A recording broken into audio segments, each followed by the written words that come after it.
Houston. I have several schools, about 3 schools that I do facilitation at. And my background, just so you know a little bit about me and how I started getting involved in politics, is I have about 10 plus years in the political space. A lot of it has been working on electoral organizing, as an operative, working on campaigns. I got my start doing some party building for the Tarrant County Democratic Party. And from there, I worked on several campaigns from the congressional level all the way down to local level. So I am right here at home, and I'm really, really, really happy to be here today to talk with you all. And hopefully I get to learn a little bit more about you all too. So we're going to talk about networking and why networking is so important, right? So in this presentation, I'm not only going to focus on virtual networking, I'm going to also talk about just relationship building and how important that is as well. So let's go ahead and dive in. So this is just a quick overview of what I'll be talking about in today's presentation. So networking in numbers, we're going to go over some stats. We're going to talk about the impact of networking and then networking tips. I'll go over that, some face-to-face tips, as well as some virtual tips, with virtual meaning LinkedIn. Identifying your political network. I understand that everybody here may not be interested in a career in politics, but this is a political organization. So I'm going to dive into if you're wanting to run for office, or if you are in the political sphere, you want to actually have a career in politics. I'm going to talk a little bit about how you can build your political network. Throughout this presentation, I'll be using the campaign and career like interchangeably. Some of this stuff is pretty much transferable from situation to situation. So let's say you don't want to run for office, you can still use some of the skills and knowledge you're going to learn today for just your everyday career. So after political network, we're going to dive into campaign Rolodex, and then we're going to talk about creating a LinkedIn profile. I'm going to walk you through how to do that, and then we'll just close out. If you have any questions, please save those to the end, and then we'll kind of go over your questions. That way we can kind of get through the presentation because we have a lot to cover. Okay, so networking in numbers. So you've heard the saying before, right? That it's not what you know and who you know, right? So that's pretty much true. So let's look at these numbers. So about 85% of people found their job via networking. 84% of organizational leaders prefer in-person meetings, and 72% of them base their first impressions on looks and handshakes. Looks meaning like, are you presenting yourself professionally? Are you confident? Handshake, depending on how firm it is, can send a really strong signal about, whether you are feeling confident about yourself. 72% of people say that their impressions are impacted by how someone appears and their handshake. And LinkedIn has over 610 million members and 303 million active monthly users, 40% of which visit the site daily. And I'm pretty sure we've seen an uptick in that since we're all under the stay-at-home order. Okay, so before we get into networking tips, can someone type in the box and tell me what networking is? In your own words.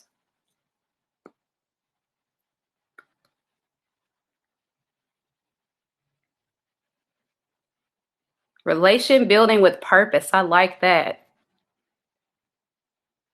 Anybody else want to take a stab at it? That's an awesome definition. It really is. It's a great definition, because one of the key takeaways that I want y'all to have after today's session is networking is important, but you want to make sure that you're not just like meeting with random people. You want to make sure that you're being strategic every time that you're networking. So you definitely want to network with a purpose. You want to know exactly who you're going to talk to, what you're trying to gain, what you're trying to get out of it. Okay, let's see, developing. Let me think, it's moving a little bit too fast here.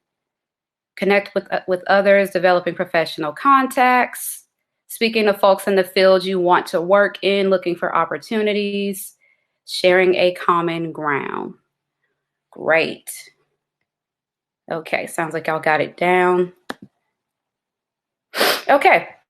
So as I mentioned earlier, I'm going to dive into networking face-to-face. I know everything is pretty much remote right now, but at some point when we do return back to normal, this is going to come in handy, and some of this can come in handy as far as virtual networking is concerned. But one of the key things on this first point here, adjust your attitude, is you're going to want to kind of forget about everything that you've been taught, about networking or whatever your, preconceived notions are about networking, right? Somebody mentioned sharing a common ground, and that is essentially what networking is. Adjust your attitude, meaning a lot of people, when they think about networking, they think about it from like a self-interested point of view. What's in it for me? What am I trying to get? How can you help me? But in actuality, you want to make sure that when you're networking with folks, that the relationships are mutually beneficial, right? So it's not about me. It's about how you can help one another, right?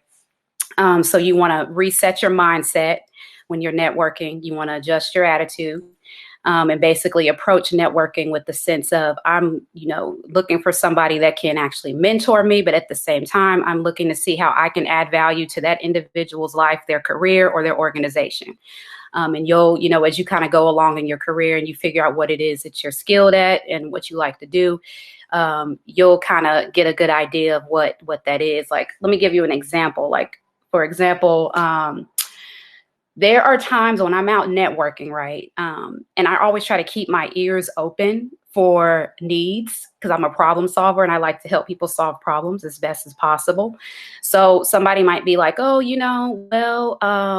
I have been looking for a really good, social media manager, and I haven't been able to find one for a long time. And I'm like, well, you know what? I think I actually know a couple of people that might be able to help you with that. And so here, let me give you their contact information. Then you exchange contact information. And so that's kind of how that works. And that's how you cultivate relationships instead of just going up to somebody and being like, hey, do you have a job? Or, hey, do you know so-and-so? Hey, what can you do for me? Or, you don't want to approach it like that. You want to approach it as a means of building relationships, because that's essentially what networking is. So confidence matters. How many people on this chat are actually introverts versus extroverts? Is everyone introverts, or we got a mixture?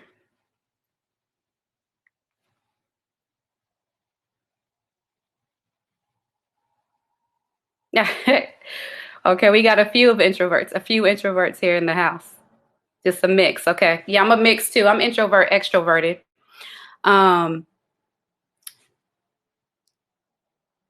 You think both? Okay. So the key thing is when you're networking, confidence really matters, not arrogance, because you have some people that come in the room and they kind of have like an air of like cockiness to them, right? You want to come in, smiling. You want to have a firm handshake. You want to make eye contact. You want to have good posture. You want to speak clearly and be enunciating your words properly. All of this conveys confidence, right? Have your head held up. Even if you feel kind of shy, the best way to kind of think about it for my introverts that are here on the webinar is you are just as important as everybody in that room. Right. So you have something to bring to the table just like everybody else does. And once you kind of frame it like that in your mind, then it becomes a lot easier for you to go and network with people. And also remember, a lot of folks are just as afraid as you are. Some people just don't really wear it like externally. Some people kind of are better at hiding that. But a lot of people are afraid to introduce themselves or talk to strangers. So that's the best way to look at it. You bring something to the table, you have value, and everyone is just as afraid as you are. So don't take up too much time. You want to get straight to the point. Some of you that are a part of Ignite and have been with us for a while, and even at the beginning of this school year, have had the pleasure of sitting in on some of the sessions. And one of them was about learning how to do your elevator pitch. So, and you'll it's like a judgment call. You don't want to just like launch into your elevator pitch every time you're talking to somebody. It kind of depends on who you're talking to, the environment, the setting, how much time you have, their body language, all of that. But when you're talking with somebody, just keep it brief, straight to the point. You don't want to really launch into your whole life story or, go down your whole resume. Just be concise as possible because you don't really have that much time. Listen, as I said earlier, this is about building relationships, and people like when you actually listen and learn more about them and put the focus on them. With time, it will come. Like if this individual like has an opportunity or they have a job for you, that'll come later on down the line. So don't worry too much about, if I don't get my word in, or if I don't talk about who I am or how important I am or what I do, then I probably won't, get anything out of this. That couldn't be further from the truth, because people really just like when you ask them questions like, what do you do? Well, how long have you been in this field? What do you enjoy most about this field? What do you not like about this field? Just questions like that. It gets people comfortable. It makes them feel like you are not self-interested and you're actually concerned about helping them advance in their career. That doesn't mean that you can't talk about yourself or what your goals are or what your ambitions are or what you're looking to do. It's just be very careful about that and don't make that the focal point of your conversation. And if they ask you, hey, I think we might have a position opening up in the fall for an intern. Is that something you'd be interested? Absolutely. You definitely want to nominate yourself for that. But just remember, listen and try to really, really listen to details, because later on when you follow up with that individual, you're going to want to kind of mention some of these details. And they'll be like, okay, well, she actually was listening. Like, who actually remembered that I had a dog, who remembers that I worked at this place for 10 years. So it's little things like that that really help you cultivate relationships with others. Okay, what else is on this slide? So circulate. This is kind of similar to don't take up too much time. You want to spend at the max like 10 minutes when you're networking with somebody. Like, let's say you're at a networking event. You want to try to work this room. Like, for instance, look at this picture that's here on this slide. You'll notice that these young ladies are here at a networking event. They're at the table with other people. They're not just there by themselves. The room is actually full, like there's other attendees. So they would be doing themselves a disservice if they only stuck at the table with themselves, or if they only talked to one other person in that room and they didn't actually work the room. So that's your goal when you're doing face-to-face networking, whether it be at a networking event, a social event, an organization, an organizational meeting. You want to try to work that room as best as you possibly can, because you really don't know who you may run into in the room that has experience, or that can connect you with somebody that has that experience or that opportunity that you're looking for. Like, one of those people in that room could be a potential mentor. It could be somebody that could provide you with the job opportunity. You just never know. So you want to make sure that you take time to get to know everybody that's there in the room. So I would say 10 minutes max, just really quick, just an in and out type of thing. So take business cards. Of course, when you're networking, you want to take business cards. And so many of you are students and you're probably like, well, I don't have any business cards. And what am I going to put on my business card? What I did when I was in undergrad, and when I was I think I did it like senior year of high school. What I did was you can make your own business cards at home, or you can go online. Like, there's services like, what's it called? Vistaprint, where you can get like 100 business cards for like $15, and they have like they're doing a free shipping special right now. And what you want to put on that card is pretty much your name, your phone number, your email. Most business cards, when they're online, when you're designing them online, they're going to have like an address field where you really don't have an address, you don't have a place of business. So you could just put something there like about, like something brief about like your educational, like some educational information. Like, you could put your class, like class of 2020 or something there. Maybe you could put student journalist, class of 2020, just so when people get your card, they kind of know what you're doing, where you're at, and, they can kind of best figure out how to plug you in. So it's always good to, take business cards with you. And it's always good to get business cards from other people. I know that might seem kind of outdated and old school because a lot of us use our cell phones. But when you're in a professional environment, it's best to, ask for someone's business card. You can ask for their cell, or how you would ask is, you'd be like, well, what's the best way to contact you? And then they'll give you either their business card or their cell, but I wouldn't just come outright and ask, somebody in a professional setting, what's your cell phone number, or pull out your cell and then just start plugging it in there. Sometimes you can get away with that. And, throughout your career, you'll start to, when you get comfortable and, you get kind of better at kind of picking up on what environment that works best in, you'll figure out, what works best. But generally just take business cards and give your business cards. So keep notes. One of the things that I like to do is I like to jot on the back of the business card, like some notes about that person, because when you walk away from that event, you're probably going to forget who all you talked to, who all does what, and what you all talked about. So it's best to just jot down just a few like key things, like some bullet points, like on the back of the business card, so you can refer to it later. And also when you are sending an email, like when you're following up, which is a great segue to the next point, you're going to want to send a note that pretty much says, it was, great meeting you at such and such, such and such. It was great meeting you at, you want to list the actual event and the date, just something that can kind of rejog their memory, and figure out a way to kind of meet up in person, whether that is it's probably coffee would probably be best. A lot of people are really, really busy, and so it's kind of hard for folks to meet over lunch or dinner. So, try to schedule something offline if, you want to continue the conversation. Or, if you want to just hop on a phone call, that's always a good thing to do too, like something brief, like maybe, 15 to 20 minutes, 30 minutes max, maybe, where you just kind of have a follow-up conversation. And the key thing about your contacts is, so you collect all these business cards, you're collecting all this contact information from people like throughout your career, right? But you want to make sure that you stay, that you cultivate those relationships, or else they don't really go anywhere. So the best way to do that is, like I was saying, you send an email, you kind of find like an excuse to contact these people.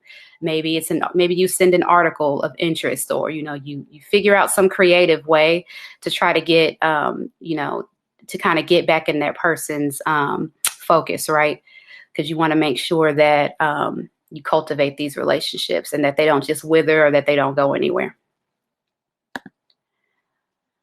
Okay, so networking on LinkedIn. So the key thing here on make your profile stand out, and this was actually supposed to be a GIF, but it's not. I guess it's not compatible with ClickMeeting. But you would really want to make sure that you are making a good impression.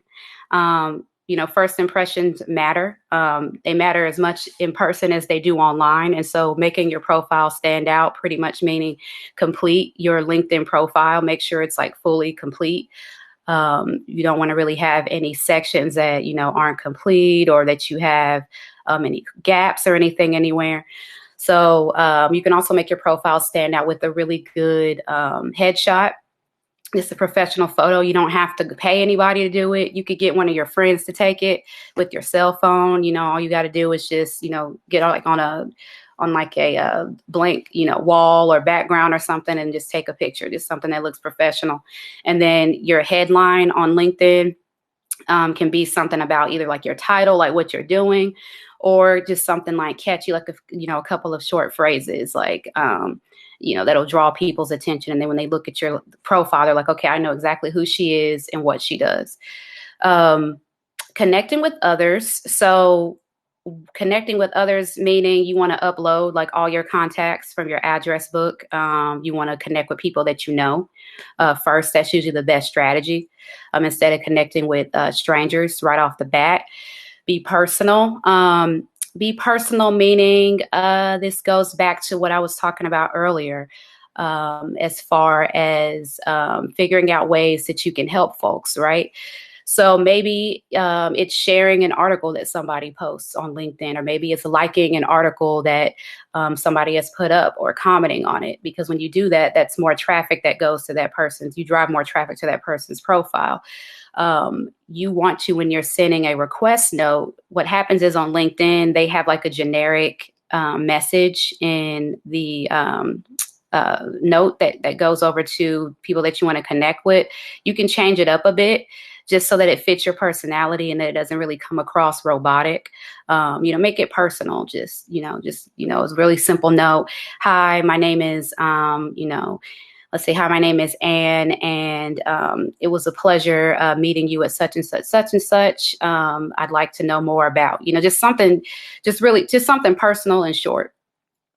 Post engaging content. So articles, you can post articles, you can share career highlights.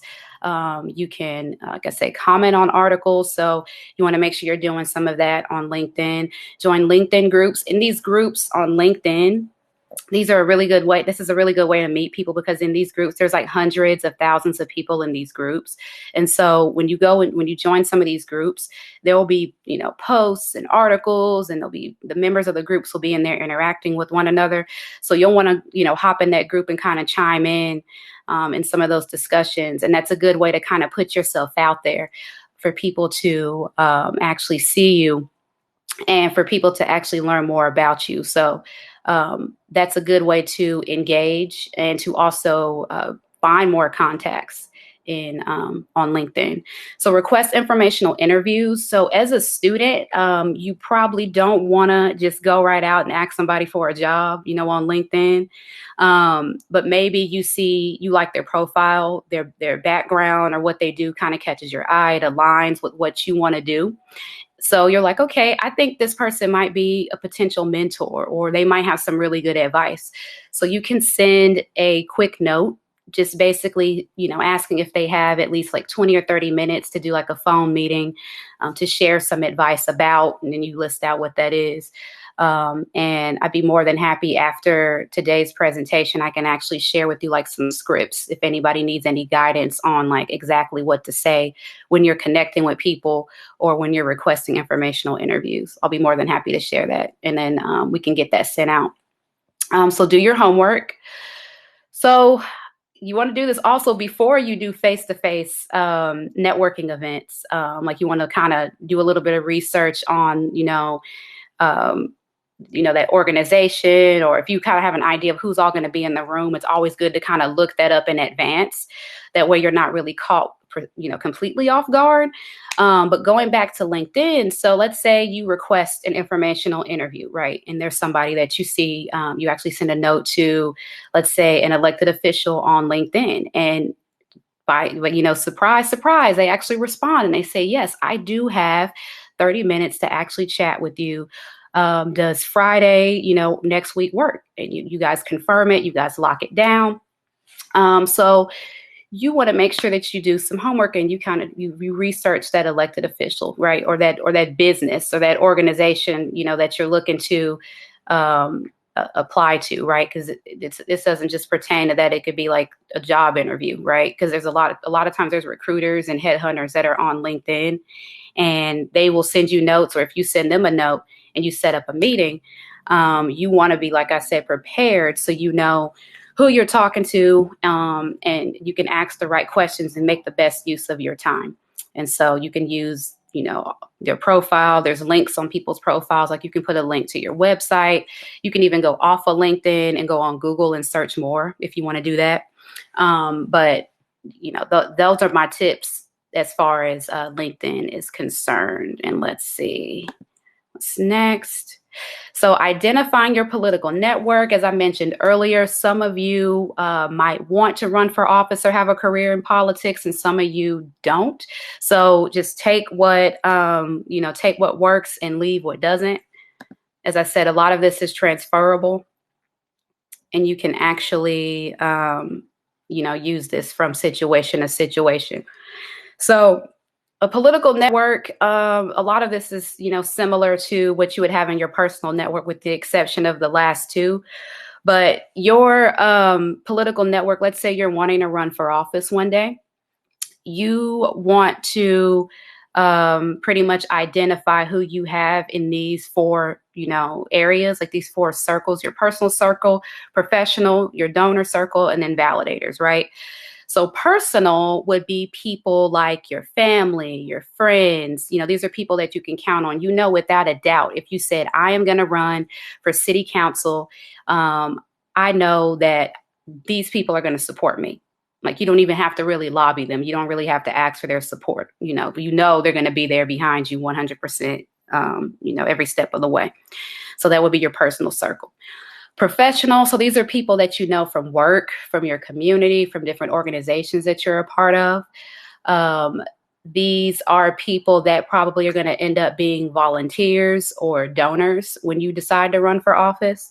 So you want to have a good idea of who these people are. Donors. So these are people that you can rely on. And my apologies if you can't really read this. Again, I'm going to share. I'll have Michelle send this out to all of you so you all can read it, and you'll be able to read it better outside of this. So donors are people that you can rely on to financially contribute to your campaign. And these people are generally going to come from your professional and your personal network. Some of them might be people that you know. Some of them might be people that you don't know.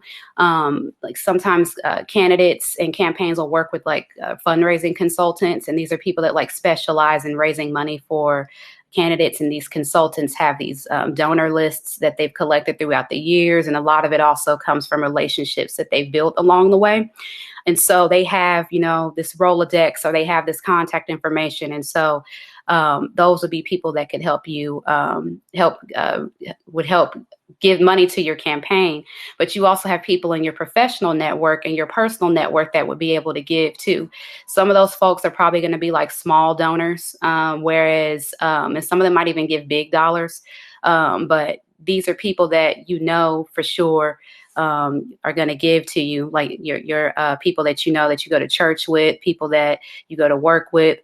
Those are people that are part of that donor circle. So both professional and personal folks are in that donor session, that donor circle. So validators are people who can lend credibility to your campaign. So I'm pretty sure you've seen or heard about a lot of candidates that get endorsements, like they pick up endorsements. And a lot of times they do this because they want to sway, or they want to get support from a particular group or coalition. So let me give you a perfect example. So Joe Biden, who's running for president, so he picked up some key endorsements recently. Does anybody know who he picked up? One of them was a former presidential candidate.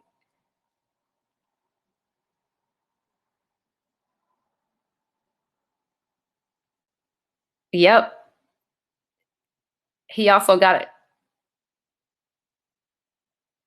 Yeah, he also got Elizabeth Warren as well.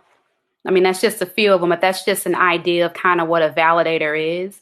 These are people that they kind of use their public, image, or what, their public reputation to kind of help you get a footing and gain a footing into whatever demographic or group you're trying to reach. So hopefully that makes sense. We're going to move on.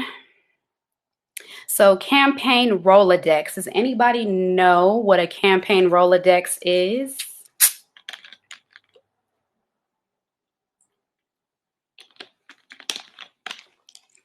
Anybody want to take a stab at it?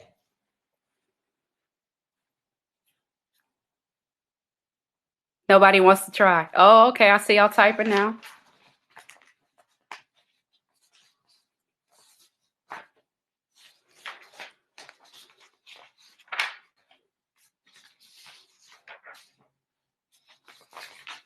Okay, somebody said focus points. So Rolodexing, pretty much really quickly just means like you're just running a record of like all of your contacts, right? So I just talked about like who is a part of like your political network. So those would be people that you would Rolodex. So it's pretty much categorizing everybody that you have in your contacts, like pulling all your contacts together, kind of categorizing them, figuring out where they fit and how, so that way you can figure out how you're going to strategically approach these folks and just putting it together in a list, which is generally like a database. Some campaigns will use Nation Builder or they will use NGP. That's not really necessary for you all to use right now because that stuff costs and it's not free. And it ain't cheap either. So you could just do, like, you could put your information like in an Excel spreadsheet. You know, you just put all their information in it. Here's like a template. Again, let me zoom in. Maybe that'll help.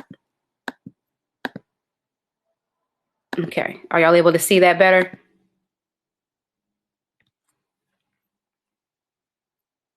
Okay, perfect. So it's just a really simple document. I mean, you can do this, you know, throughout your career. It doesn't have to just be if you're running for office, but it's a good way to keep track of who you've got, right, in your contacts. So, you know, you got your first name, last name, phone number, email address line 1, 2. And the reason why it's set up like this is because if you ever need to import this list into software or something, or like MailChimp or something like that, your doc is like already ready to go. So that's why it's kind of, you know, set up like this, in case you're wondering why it's like broken out like this. But I'd be more than happy to share this template with you also. But it's just a good way to stay organized and keep track of who is doing what, who can help you with what, and who you've already talked to. So I'm going to scroll over here, zoom out. All right, so now we're going to go on to the fun part, which is creating your LinkedIn profile. So is anybody on LinkedIn?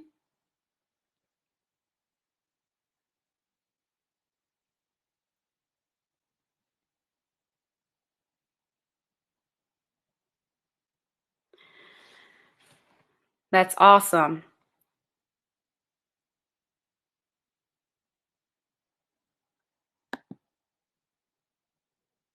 You have an old profile that someone created for you. Okay. That's all right. It's up there. You're on there. You know, you just update it. And you'll be good to go. So again, this is going to be kind of hard to read because of just the, you know, what we're using. So I'm going to share this sample template with you too. This is from, I found this on LinkedIn. Actually, they actually had a checklist they put together of a LinkedIn profile. So I'll share that with you all as well. That way you can refer to it if you have any questions or you need some guidance on, you know, what a good LinkedIn profile should look like. So let me zoom in. Not going to be able to really read all of this, but we'll talk through it enough to where you'll get the idea of what it's supposed to look like. So at the top, you've got your headshot. And if you notice, you know, it's a professional headshot. She's smiling. She looks engaging. She looks happy. She looks full of life.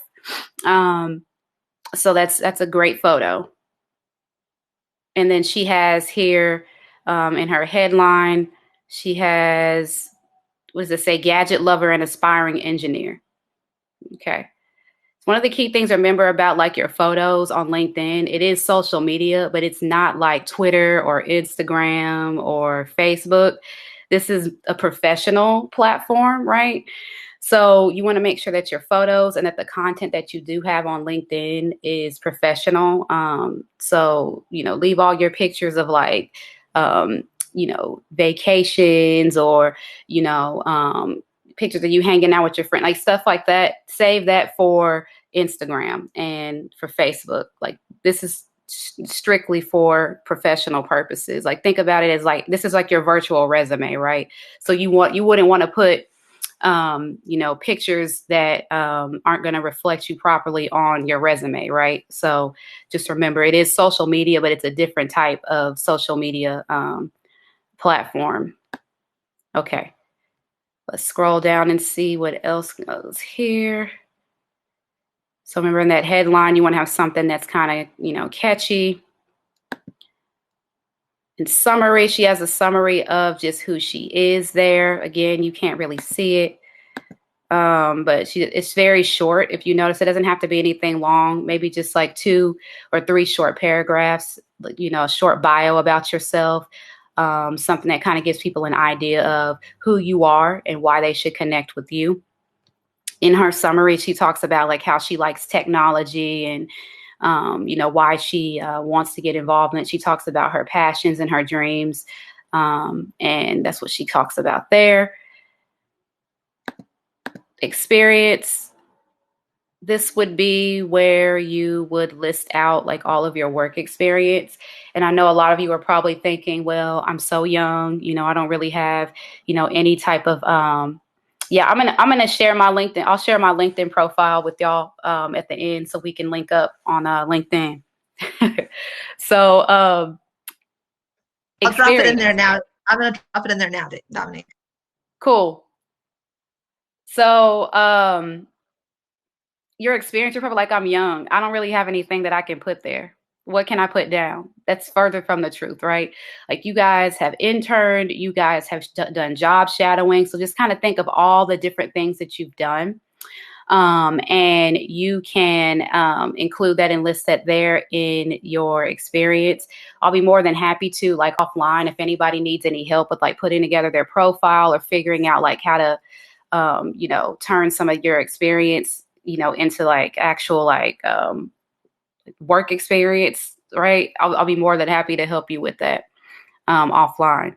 But you do have experience. So you just want to sit down and think about everything that you've done. It doesn't necessarily have to be a job. It could have been something that you volunteered or worked in for like a while, an internship, like I said, job shadowing, things like that. Okay, honors and awards. That's pretty obvious. You're going to put like any, yes, thank you, Michelle, for doing that. You're going to put here any awards, anything that you've, gotten or earned there. Courses. So if any of you have like any, if y'all are in any like special courses that you want to list out here that you feel will really help elevate your profile, I would put it here. Like if you're in something like, you could put like AP English, or maybe you're in statistics or something like that. You could put that there. Skills and expertise. This is where you kind of narrow down like what your skills are. Like you maybe pick like 5 or, 8 skills that you have, and then you list them here. And then what will happen is people will come and endorse your skills. People that know you will come endorse your skills, or you could even ask some of your people in your network on LinkedIn to endorse your skills. As you can see right here, these are like all the people that have endorsed her skills here in this section. And that's good because, again, it lends credibility. So your profile isn't just like another, LinkedIn profile. When people see that, they're like, okay, well, this person actually has a track record. People have actually worked with them, or they've seen them. They know that they're capable. Okay, I think I might actually want to bring them on to this job, or in this organization. So that definitely helps. This is kind of serves as like a little reference too. So organizations, you'll list your stuff that you're involved in. Depends on what your activities are, whether that's athletics, whether that's student council, whether you're a part of the student newspaper. This is where you would list that. Okay, and then volunteer experience. If you've done anything like with Habitat for Humanity, if you picked up trash, if you do recycling, you want to list that there. And of course, your education goes here, what school you're at. If you're in high school, if you're in college, list your years out. Recommendations. As I said earlier, you can kind of get people, some of your people can endorse you, and they can also make recommendations down here at the bottom. And that's pretty much all I have got there. I'm going to leave y'all with this quote. This is a closing quote. Hopefully you can see it, because on my end, it looks like it's cut off in the corner. So this is a quote from Michelle Obama. And it says, success isn't about how much money you make. It's about the difference you make in other people's lives.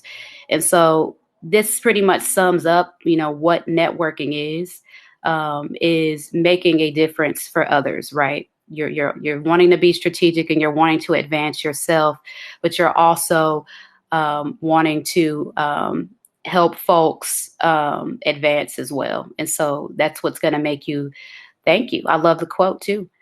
That's what's going to help you be most successful as far as networking is concerned. And that is it. Main takeaways, though, are to be strategic when you're networking. I will add you.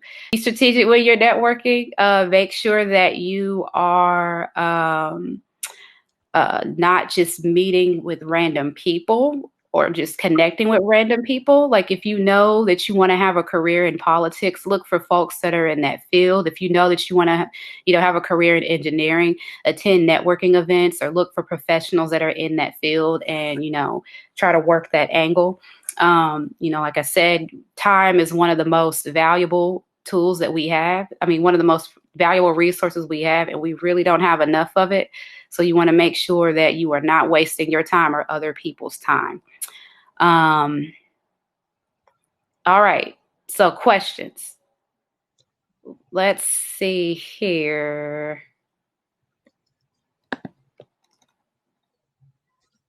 Okay. Can you repeat yourself? Okay. So on LinkedIn, do you have a profile, Brenda, already on LinkedIn?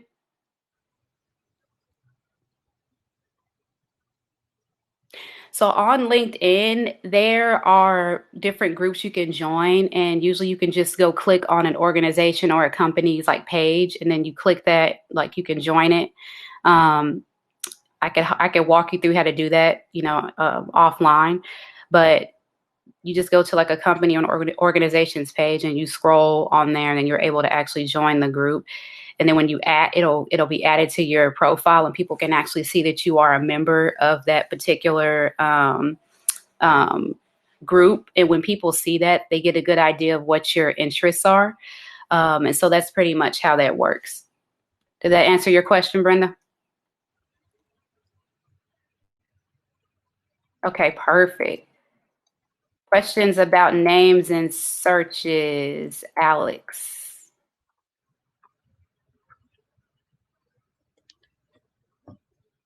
Could you clarify a little bit more about the names and searches? Oh, okay, let me see. She just added, yeah.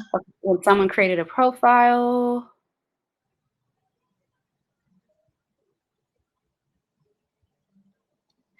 There is an option in settings where you can actually change your name and and how that appears on in search engines. I can walk you through how to do that afterward. Also, it's kind of hard to explain right now, but you can change it. Oh, is it best to keep that? It sounds like Alex, you go by Alex all the time, both professionally and in the social world. Is that right? If that's what you're going by on a regular basis, then I would keep that name. Is there a way for you to delete original? Yes, there is a way that you can delete it.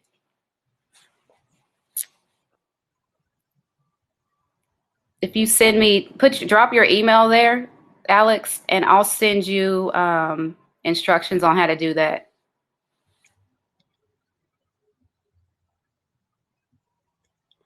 Okay, thank you. Does anybody else have any questions? We still have more time.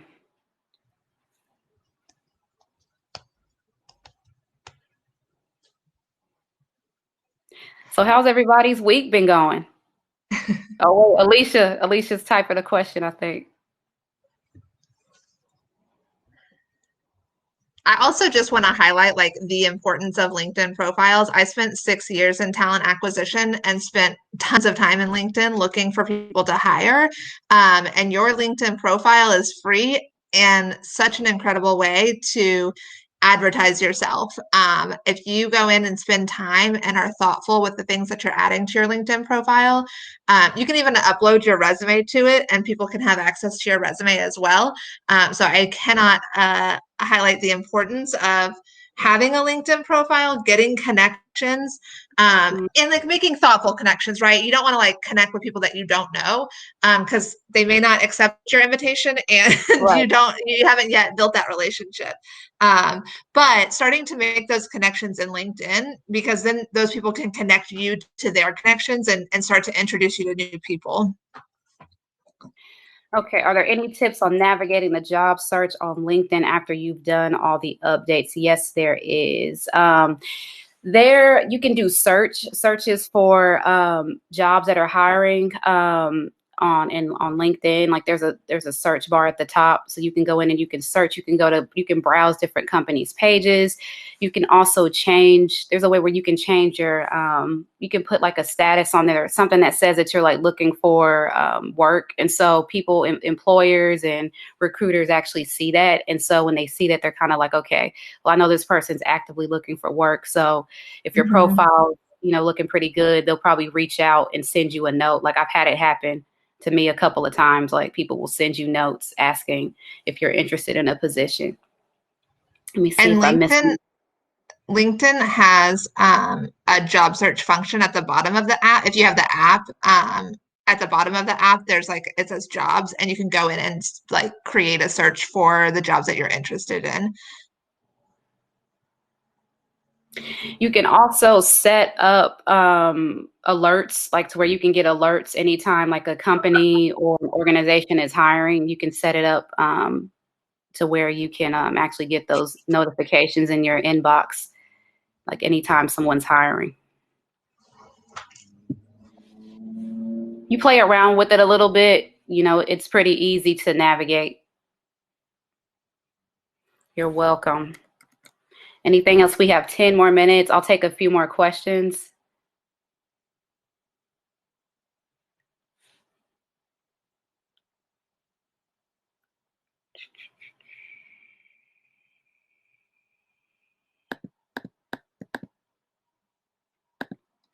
Hopefully I didn't miss anybody's question here on the side. I'm scrolling through right now. As Dominique is looking that up, I'm going to drop one more link in, and it is a link to an evaluation form for today's session. And it also gives you an opportunity to share if there are additional sessions that you would be interested in the future with us.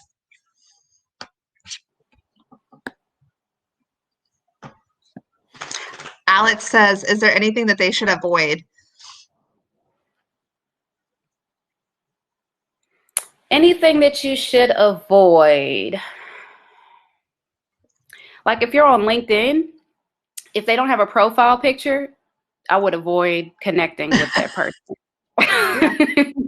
Because you don't know who's on the other side of the screen, and chances are, if they really didn't take time to put up a photo or a professional one at that, then they're not really worth connecting with, honestly. So I just wouldn't. I think too that the thing about like I would also avoid like just like mass sending invites to connect with people. I know we talked a little bit about it, but like really connecting with people that you know and that you have met or have had interactions with. And Dominique shared this earlier, and it's a hugely important tip. But when you are like connecting with somebody on LinkedIn, sending a little note in the note section to say like who you are and remind them where they met you. Like I decline a lot of invitations because I don't know who the person is. And that my reputation is as good as the people that I'm connected to. So making sure that you are like sharing that information with somebody when you're trying to connect with them, I would say is really important. It is. It definitely is. Okay, so I reshared my LinkedIn profile link, and I put my email address there in case anybody has any questions. So feel free to find me on LinkedIn, and I will try to add all of you all. Maybe is there any way that we could save like the transcript from this conversation? Because I want to make sure I don't miss some of these. I'm not sure. But if you do have a follow-up question for Dominique, feel free to email her so that she doesn't miss that. Yeah, because once this closes out, I don't think I'm going to have access to some of y'all's profiles anymore. So just send me an email or just add me on LinkedIn. That way I'm able to, talk with you all offline. Okay. Any other questions? Are we all done here? Michelle, do you have Alicia, anything? no, Alicia just asked a quick question. Oh, Alicia, I don't think it's weird if you want to connect with somebody because you're interested in the work that they're doing, but make sure that you put it in the note that you send to them.